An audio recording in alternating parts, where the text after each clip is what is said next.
Brought to you by Agilus Diagnostics.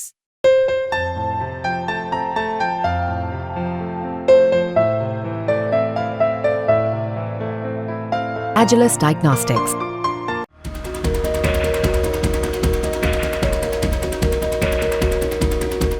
Bharat और मालदीव के विवाद के बाद अब रिश्ते थोड़े सुधरते हुए दिख रहे हैं।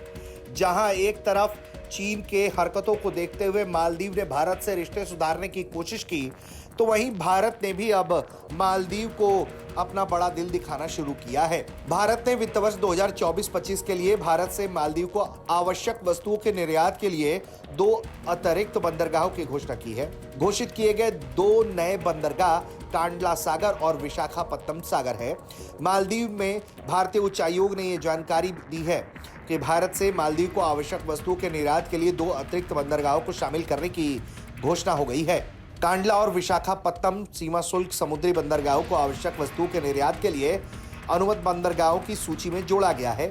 यह उन 4 बंदरगाहों के अतिरिक्त है जो पहले से ही इस्तेमाल में थे। विदेशी व्यापार अधिनियम की धारा 5 के साथ धारा 3 प्रदत्त शक्तियों को प्रयोग करते हुए यह फैसला किया गया है। समय समय पर संशोधित विदेश व्यापार नीति 2023 के पैराग्राफ 1.02 और 2.01 के साथ केंद्र सरकार अधिसूचना संख्या 6/2023 दिनांक 15/4/2024 को यह संशोधित किया गया, जिसमें वित्त वर्ष 2024-25 की अवधि के दौरान मालदीव गणराज्य को विशेष श्रेणी के तहत आवश्यक वस्तुओं के निर्यात के लिए अतिरिक्त बंदरगाहों को शामिल किया गया। वहीं इससे पहले मालदीव के राष्ट्रपति मोहम्मद मुइज़ू ने वायनाड में हुए हादसे को लेकर दुख जताया था और पीएम नरेंद्र मोदी को संदेश भेजा था। उन्होंने इस भारी क्षति को अकल्पनीय त्रासदी बताया था। लेकिन जिस तरह से चीन लोन के जाल में तमाम छोटे देशों को फंसाता है, ऐसे में मालदीव भी धीरे धीरे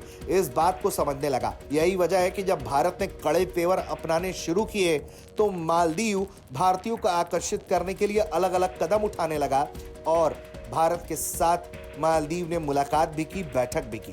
कुल मिलाकर देखा जाए तो भारत हमेशा से ही मालदीव को लेकर उदार हृदय रखता रहा है, लेकिन मुइज़ू चीन समर्थक माने जाते हैं। यही वजह है कि वो भारत के खिलाफ पहले तो खूब बोल रहे थे, लेकिन जैसे जैसे उन्हें ये समझ में आया कि चीन के चाल में अगर वो फंसे तो उनका काम तमाम हो सकता है, तो अब वो भारत के साथ रिश्ते सुधारने पर जोर दे रहे हैं और इसीलिए भारत सरकार ने भी मालदीव के लिए दिल खोला है। ब्यूरो रिपोर्ट, भारत तक।